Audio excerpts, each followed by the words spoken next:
আলহামদুলিল্লাহ, আজ রমজানের প্রথম দিন।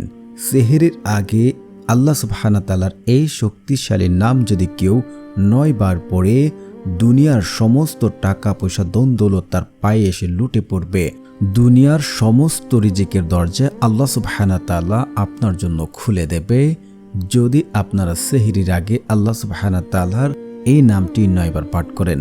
যেহেতু রমজান মাস, সেহরির আগে আল্লাহ সুবহানাহু ওয়া তাআলা দোয়া কবুল করে থাকেন। আপনি শুধু নিয়ম মেনে আমলটি করবেন, আপনি সকালেই ফলাফল ইনশাআল্লাহ পাবেন। আজ পর্যন্ত আমল করে কেউ ব্যর্থ হয়নি। রমজান মাসে সবচেয়ে বেশি দোয়া কবুল হয় যদি আমরা সঠিক নিয়মে চাইতে পারি। আপনার মনের কঠিন আশা পূর্ণ হবে এবং আপনি যা চাইবেন আল্লাহ তাআলার কাছে তাই পাবেন। এটা আল্লাহর ওয়াদা কখনোই বরখেলাফ হয় না। শুধু আপনাকে নিয়মটা ফলো করে তারপর আমল করতে হবে। তাই বলছি, না টেনে সম্পূর্ণ ভিডিওটি দেখার অনুরোধ রইল। প্রিয় দর্শক, যারা আমার চ্যানেলটি সাবস্ক্রাইব করবেন তাদেরও মনের আশা পূর্ণ হবে। অবশ্যই চ্যানেলটি সাবস্ক্রাইব করে পাশে থাকবেন। আপনি যদি চান যে আপনার ধন সম্পদ দিন দিন বৃদ্ধি হোক, আপনি ধনী সম্পদশালী হয়ে যান, আল্লাহ তাআলা আপনাকে ধন সম্পদ বৃদ্ধি করে দেখ, তাহলে আপনি যেন সেহরির আগে আজকের এই আমলটি করেন। ইনশাআল্লাহ ফলাফল পাবেন। কারণ আল্লাহ তাআলার কাছে কখনোই কোনো বান্দাকে খালি হাতে ফেরত দেন না, যদি আপনি সঠিকভাবে চাইতে পারেন। আপনার জীবনে কি লাগবে? আপনার টাকার প্রয়োজন। আপনি ব্যবসা দিচ্ছেন, কিন্তু ব্যবসাতে কোনোভাবেই যেন সফলতা পাচ্ছেন না। ব্যবসাতে লস খাচ্ছেন, কিন্তু আপনি কোনোভাবেই যেন সফল হতে পারছেন না। আপনি আল্লাহ তাআলার কাছে এই রমজানে চান, আল্লাহ সুবহানাহু ওয়া তাআলা আপনার মনের আশা পূর্ণ করবে এবং আপনার ব্যবসায় লাভবান হবে। আপনি যদি ইতিমধ্যে কোনো কঠিন বিপদে পড়ে থাকেন, দুনিয়ার কোনো বড় বিপদে পড়ে থাকেন, মিথ্যা মামলায় ফেঁসে যান, এমন সকল বিপদ থেকে উদ্ধার হওয়ার জন্য দুনিয়ার সমস্ত কিছু দিয়ে আপনি উদ্ধার হওয়ার জন্য পথ খুঁজে পাচ্ছেন না, আপনি দু চোখ বন্ধ করলে অন্ধকার দেখছেন, কোনোভাবেই সে বিপদ আপদ থেকে উদ্ধার হওয়ার জন্য আপনি পথ খুঁজে পাচ্ছেন না, তাহলে আল্লাহ সুবহানাহু ওয়া তাআলা এই আমলের বদলতে আল্লাহ রাব্বুল আলামিন আপনাকে এমন সকল বিপদ আপদ থেকে উদ্ধার করার জন্য পথ দেখিয়ে দেবেন। শুধু তাই নয়, আল্লাহ সুবহানাহু ওয়া তাআলা আপনাকে এমন জায়গা থেকে, যে জায়গায় আপনি কোনো দিন চিন্তা করেননি, কল্পনা করেননি, এমন জায়গা থেকে আল্লাহ সুবহানাহু ওয়া তাআলা আপনাকে রিজিক দান করবেন। আর এমন সকল উৎস থেকে আপনাকে রিজিক দান করবেন, ধন সম্পদ দান করবেন, যা আপনি কল্পনাও করতে পারবেন না। আল্লাহ তাআলা বলেন, উদউনি আস্তাজিব লাকুম, তোমরা আমাকে ডাকো, আমি তোমাদের ডাকে সাড়া দেব। আর রাসূল সাল্লাল্লাহু আলাইহি ওয়াসাল্লাম হাদিসে ইরশাদ করেন, যখন কোনো বান্দা আল্লাহ তাআলার কাছে দু হাত তুলেন, আপনি আল্লাহ তাআলার কাছে দু হাত তুলেছেন, আল্লাহ রাব্বুল আলামিন সেই দু হাতকে ফেরত দিতে খালি হাতে লজ্জা বোধ করেন, খালি হাতে ফেরত দেন না। দোয়ার শক্তি এতটাই যে আপনি বিশ্বাস করেন, দোয়া শক্তি এতটাই যে আপনার তকদির পরিবর্তন করতে পারে কেবল দোয়ার মাধ্যমেই। অন্য কোনো কিছু, অন্য কোনো পন্থা, অন্য কোনো ওয়ে নেই যে আপনার ভাগ্য, আপনার তকদির, আল্লাহর সিদ্ধান্ত পরিবর্তন করাতে পারে। দোয়ার শক্তি এতটাই। আর দোয়া কখনোই বিফলে যায় না। অন্য সকল ইবাদত বিফল হতে পারে। আপনি নামাজ পড়েছেন, আপনি যদি সঠিক নিয়মে নামাজ না পড়েন, আপনি গুনাহগার হবেন। আর যদি নামাজ হয় তাহলে আপনি সওয়াব হবেন। কিন্তু আপনি দোয়া করেছেন, আপনি নিশ্চিত থাকেন আপনার দোয়া কবুল হয়েছে, কবুল হবে ইনশাআল্লাহ। কারণ দোয়া কখনোই বিফলে যায় না, যদি আপনি সঠিক নিয়ম মেনে সঠিকভাবে সঠিক পদ্ধতিতে দোয়া করতে পারেন। আল্লাহ রাব্বুল আলামিনের কাছে যদি চাইতে পারেন, আপনি যা চাইবেন তাই পাবেন। আর যেহেতু রমজান মাস, সেহরির আগে আপনারা আমলটি করতে হবে। যেহেতু রমজান মাস, আমরা আগেই উঠে পড়ি, তখন ওই সময়টা হচ্ছে তাহাজ্জুদের নামাজ পড়ার সময়। তাহাজ্জুদের সময় লুকিয়ে রয়েছে দোয়া কবুলের অন্যতম মাধ্যম। আপনি ওই সময় দোয়া করলে আল্লাহ রাব্বুল আলামিন আপনার দোয়া কবুল করে নেবেন। যা চাইবেন তাই পেয়ে যাবেন। আপনি তাহাজ্জুদের নামাজ পড়ে 2 রাকাত, 12 রাকাত, জয় রাকাতে আপনি পড়েন সেহরির আগে, এই তাহাজ্জুদ নামাজটি পড়বেন।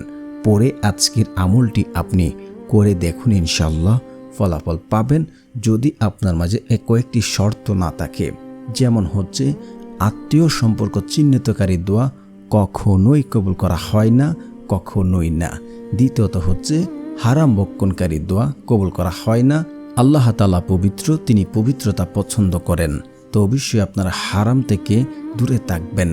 তারপর হচ্ছে 5 ওয়াক্ত নামাজ আদায় করতে হবে। পিতামাতার অবাধ্য সন্তানের দোয়াও কবুল করা হয় না। এই কয়েকটি শর্ত যদি আপনি মেনে আমলটি করতে পারেন 100% নিশ্চিত থাকেন। আমি আল্লাহর কসম করে বলছি তাহাজ্জুদের সময় আল্লাহ তাআলার কাছে যা চাইবেন এই নিয়মগুলো মেনে তাই পাবেন আপনি যদি এই পদ্ধতিগুলো অবলম্বন করতে পারেন। তো এখন কথা হচ্ছে আমরা ওই সময়তে কিভাবে আমলটি করব। আমলটি করার জন্য আপনাকে অবশ্যই উযু তো করতেই হবে। আপনি উযু করে নেবেন, উযু করে জায়নামাজ বিছিয়ে বসবেন। বসে আপনি 2 রাকাত, 4 রাকাত, 8 রাকাত, 10 রাকাত, 12 রাকাত আপনার যতটুকু প্রয়োজন, আপনার যতটুকু ভালো লাগে, যতক্ষণ ভালো লাগে আপনি তাহাজ্জুদের নামাজ পড়ে নেবেন। তাহাজ্জুদ নামাজ পড়ে আপনি জায়নামাজেই বসে থাকবেন। বসে আপনি মন থেকে শিওর হবেন যে আমি এখন আমলটি করছি, এই আমলটির বদলতে, এই আমলটির কারণে আল্লাহ রাব্বুল আলামিন আমাকে যা চাচ্ছি তা দেবেন, আমার অভাব অনটন দূর করবেন, আমার বিপদ আপদ দূর করবেন। যদি নিজ থেকে কনফার্ম হতে পারেন, আমি আল্লাহর কসম করে বলতে পারি আপনি তা পাবেন। আপনার বিশ্বাসের সাথে হচ্ছে কথা। আপনি যদি বিশ্বাস করতে পারেন আল্লাহ আমাকে দেবে, আমার দোয়া কবুল হয়েছে, ইনশাল্লাহ আপনি পাবেন। একটা হাদিস রয়েছে, বান্দা আল্লাহর প্রতি যেমন ধারণা রাখে আল্লাহ ঠিক তার সাথে তেমন আচরণ করে থাকেন। অবশ্যই আপনি বিশ্বাস করবেন আমি পাবো ইনশাআল্লাহ। তারপর আপনারা পড়ে নেবেন এই 2টি জিকির 100 বার করে, সুবহানাল্লাহ সুবহানাল্লাহ সুবহানাল্লাহ। তারপর পড়ে নেবেন লা ইলাহা ইল্লাল্লাহ লা ইলাহা ইল্লাল্লাহ লা ইলাহা ইল্লাল্লাহ। এই 2টি জিকির 100 বার করে পড়বেন।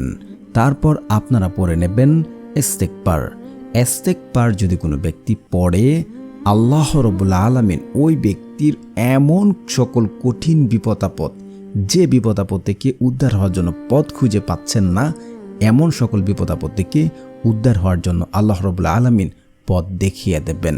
শুধু তাই নয়, এমন সকল জায়গা থেকে, এমন সকল উৎস থেকে রিজিক দান করবেন যা আপনি কোনোদিন কল্পনা করেননি, আপনি চিন্তাও করেননি। তো অবশ্যই আপনারা ইস্তেগফার পড়বেন। ইস্তেগফারের বহু ফজিলত রয়েছে, আপনার অভাব অনটন দূর হয়ে যাবে। আপনারা 100 বার ইস্তেগফার পড়বেন। আস্তাগফিরুল্লাহ আস্তাগফিরুল্লাহ আস্তাগফিরুল্লাহ।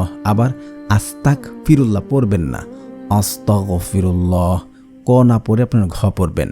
তারপর আপনারা পড়ে নেবেন 3 বার দুরূদ শরীফ, কারণ দুরূদবিহীন দোয়া কখনোই কবুল করা হয় না। সেটা আসমানে গিয়ে ঝুলন্ত অবস্থায় থাকে। আপনি যাই কিছুই করেন না কেন, রাসূল সাল্লাল্লাহু আলাইহি ওয়াসাল্লামের উপরে যদি দুরূদ না পড়েন তাহলে আপনার দোয়া কবুল হবে না, সেটা আসমানে গিয়ে ঝুলন্ত অবস্থায় থাকবে। তো যারা দুরূদ না পারেন আমার সাথে সাথে পড়ে নেবেন সবচেয়ে ভালো দুরূদ ইব্রাহিম পড়লে, আল্লাহুম্মা সাল্লি আলা মুহাম্মাদিউ ওয়া আলা আলি মুহাম্মাদ কামা সাল্লাইতা আলা ইব্রাহিম ওয়া আলা আলি ইব্রাহিম ইন্নাকা হামিদুম মাজিদ। আল্লাহুম্মা বারিক আলা মুহাম্মাদিউ ওয়া আলা আলি মুহাম্মাদ কামা বারাকতা আলা ইব্রাহিম ওয়া আলা আলি ইব্রাহিম ইন্নাকা হামিদুম মাজিদ। তারপর আপনারা পড়ে নেবেন সূরা ফাতিহা 3 বার।